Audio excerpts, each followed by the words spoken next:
Is Mass being canceled a bad thing? Well, yeah, no question. What other choice do we have? What other choice do our bishops have? In fact, if we take 2 seconds to think about it, I think their decision is quite wise and obvious. It is what we need to do these times because our faith demands that we have charity towards all. And charity is safeguarding the dignity of life and the protection of life. So thus we need to be careful that we don't have an overly spiritualized reaction to this. Because Jesus is still very much with us. His love, His grace, His presence in our hearts is still there, whether we're receiving the Eucharist or not, because of our bishops' dispensations.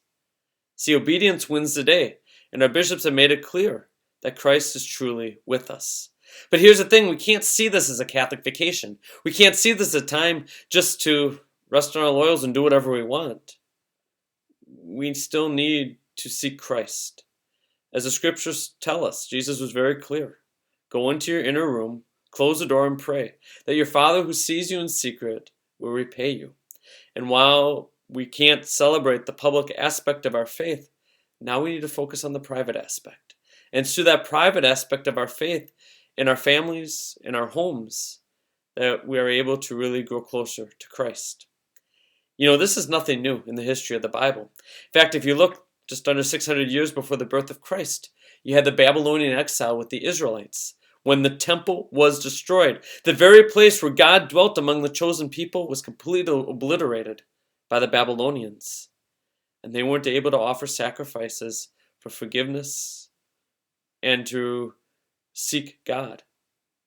This is not much different. Although our churches are very much still functional, priests are still celebrating the Mass, we ourselves have this fast where we need to seek Christ in a spiritual way, a spiritual communion, if you will. And to see our faith not just about going to Mass only, but also about the lived faith, which demands that daily prayer and those acts of charity towards others. The thing that's crucial during this time is our messaging. Because what we can't let happen is that our youth say, well, the church is not an essential organization, hence why it was closed. All essential organizations are still open, which is true. Those things are essential to people's well-being is still open. Why not the church? Well, the church still is open for business. Our churches have not been burned down. They have not been locked up. We can still go and pray. Many priests are offering confession and adoration. We can still do those things. But the thing is this for us. We need to be willing to take those opportunities and to recognize our faith is so much greater than that what we do in church. Remember, the word Mass means to be sent. We go to Mass to literally leave with Christ. And all of us have Christ in our hearts. And now it is our turn to share Christ with others. And thus the messaging is, yes, the church is an essential organization, but the practice of the faith is much greater than just going to Mass. And it's in extraordinary times like these that we focus on those other aspects as well. And we truly celebrate our faith as Christ has called us to in a fuller way, demands of charity. But here's the thing. Absence can make the heart grow fonder.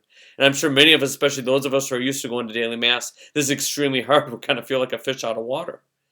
But you know, that's okay. Because we need to be asking the Lord what kind of water is He calling to swim in. Even though we had to take the holy water out of the fonts in our churches, we are still called to be a blessing to others. And this is where we need to be prayerful and ask the Lord, how you call me to be charitable to others, how you call me to live my faith as a light in the darkness of this coronavirus. And there's a couple of things that we can do very easily. The first is to pray. The Pope has been very, very explicit on this, the need for us to be praying our rosaries and other devotions for protection, for healing, and to safeguard us from this pandemic. But we also need to be looking out for one another.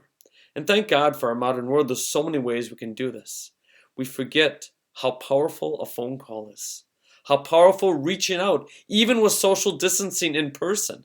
We don't have to be distant completely socially.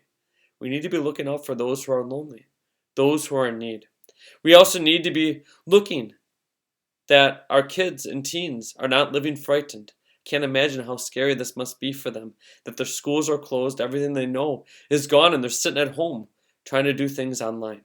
We need to be there for them as well, and keeping up the practice of the faith. How beautiful it is for me to hear how many families have been praying the stations and rosaries at home and keeping up that practice of the faith. The thing is this, we also need to look at the own loneliness in our heart. This is hard on all of us who are used to an active lifestyle. But I think Psalm 46 is really a consolation here. Be still and know that I am God. Many of us have to enter into this forced stillness, if you will, and it could get very much worse. And this is where we need to be still and know that He is God. And in this stillness, to not see it as loneliness, not see it as negative, but see the positive, which is solitude with Christ.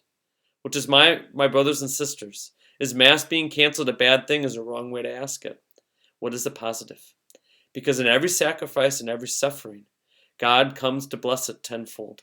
And I can't wait to see the blessing that God is going to bring about in our parishes and our own faith lives through this true fast. All of us gave up things for Lent. None of us could have imagined we'd be giving up the Eucharist and going to Mass. But here we are. Let us not do it kicking and screaming. Let us embrace it wholeheartedly, like Christ embraced the cross, that we may receive every blessing that He wants to give us as fruits of His passion and death. It's possible we may not have Easter Masses. You know, Christ still rose, and He's still rising in our hearts. And I think all of us are going to look back at this Lent and see that it was incredibly profound. This beautiful penance that the Lord gave to us, this beautiful fast that He gave to us, that truly make our hearts grow fonder for Him, and truly helped us to be still in a deeper way, that we may know that He is God and live for Him with all of our hearts. God bless you, and I look forward to continue to pray with you and to pray for you at the Mass. God bless you.